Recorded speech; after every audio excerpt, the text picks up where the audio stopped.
So hello friends, welcome back with my new video. आज की इस वीडियो में हम स्कीमा क्या है इसके बारे में जानेंगे। तो चलिए शुरू करते हैं। स्कीमा क्या है? जनरली जो है सीटेट और बीटेट में अक्सर ये क्वेश्चन आ जाता है और ये क्वेश्चन काफी इम्पोर्टेंट है। स्कीमा स्कीमा का सिद्धांत किसने दिया था? ये शॉर्ट में क्वेश्चन भी आ जाता है एग्जाम में। तो स्कीमा का सिद्धांत जो है जीन पियाजे ने दिया था।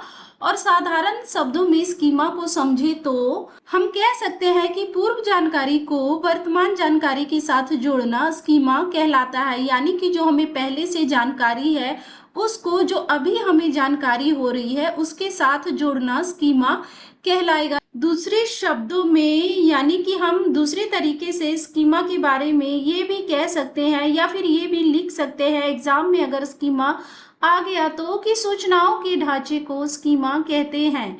और हम ये भी कह सकते हैं कि जब मनुष्य अपने परिवेश में कुछ देखता है या सुनता है तो उसके मन में एक संरचना बनती है जिसे स्कीमा कहते हैं। यानी कि जो मनुष्य है, जो व्यक्ति है, अपने आस पड़ोस में जो चीजें देखता है उसको देखकर उसके मन में किसी भी तरीके का जो भाव उत्पन्न होता है उस चीज के बारे में, उस घटना के बारे में, उसे ही स्कीमा कहते हैं। अगर स्कीमा की परिभाषा एग्जाम में आ जाए तो हम बहुत ही ज्यादा सरल शब्दों में इस प्रकार से लिख सकते हैं कि बालक के मस्तिष्क में जो चीजें पहले से जमा होती है, यानी कि बच्चे के मन में जो जानकारी या फिर जो चीजें, जिस चीज को देखने से उसके मन में कोई भाव उत्पन्न होता है या जिस चीज के बारे में उसे पहले से पता होता है तथा बालक पहले से मस्तिष्क में उपस्थित चीजों का उपयोग करके, जो पहले से बच्चे के दिमाग में, जो बच्चे के मस्तिष्क में उपस्थित चीजें हैं उसका उपयोग करके किसी विषय वस्तु को लेकर धारणा बनाता है।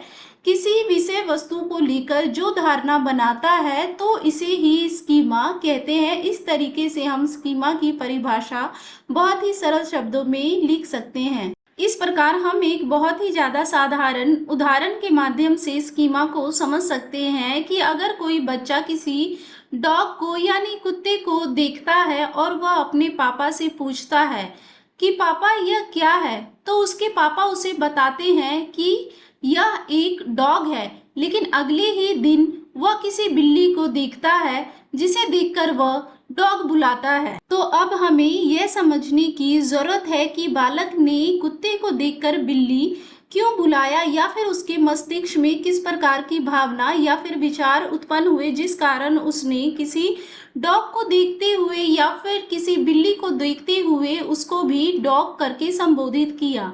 तो हम ये समझ सकते हैं कि बालक बिल्ली को डॉग इसलिए बुलाता है क्योंकि उसके दिमाग में यह बातें बैठी होती है कि जिसके पास 4 पैर और एक पूंछ होता है वह डॉग होता है, इसलिए वह बिल्ली को देखते ही उसे डॉग बुलाता है। सो फ्रेंड्स, आज की वीडियो में इतना ही। आशा है आपको स्कीमा के बारे में अब बहुत ही साधारण और सरल शब्दों में समझ में आ गया होगा। और ऐसे ही बीएड और सीटेट के क्वेश्चन से रिलेटेड वीडियो के लिए हमारे चैनल को सब्सक्राइब जरूर करें। धन्यवाद।